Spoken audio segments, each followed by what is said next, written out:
أنا محمد الراجح عروبة من بلدة سرمدة، والحمد لله رب العالمين. يعني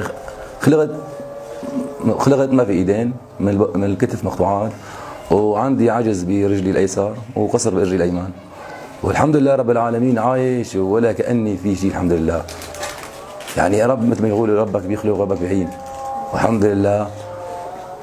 يعني أسست حالي بالدنيا إني بدي أعيش مثلي كمثل أي واحد له ايدين واجرين، ولا عندي لا نقص بضعف شخصيه ولا شيء، وكملت حياتي الحمد لله.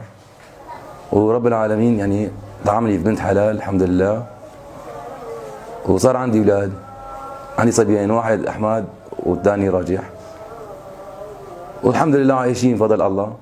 في دكان سميني على قدي، بتسبب منه وبعيش منه.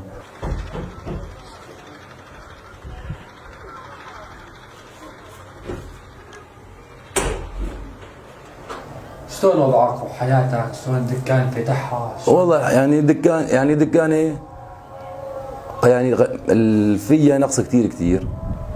تعرف الزبون اللي بيجي لهون بيطلع بده شغله ما بيلاقيه بينزل تحت، بيجي براضه وبيطلع.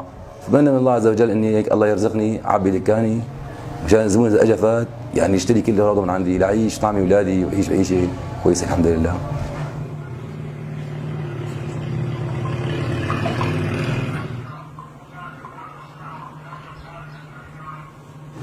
الحمد لله ما ناقصني شيء، اغلب نظامي يعني عايش كاني ولا ناقصني لا ايدين ولا اجرين. بكتب اجري، بصب شاي، برجع للعالم، شيء عادي. ما عندي ابدا يعني شيء اني اسمه بالنسبه لي اني عاجز او نقص شيء، لا الحمد لله.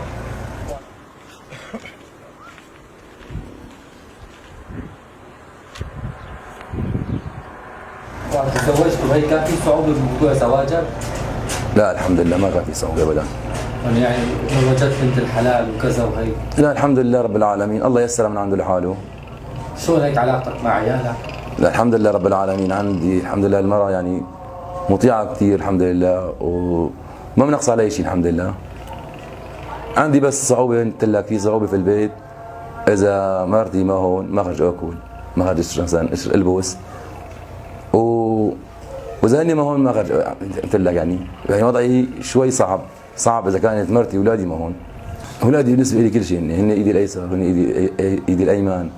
يعني الحمد لله رب العالمين، أولاد يعني الحمد لله رب العالمين شغله كبيره لي بالنسبه لها. سلام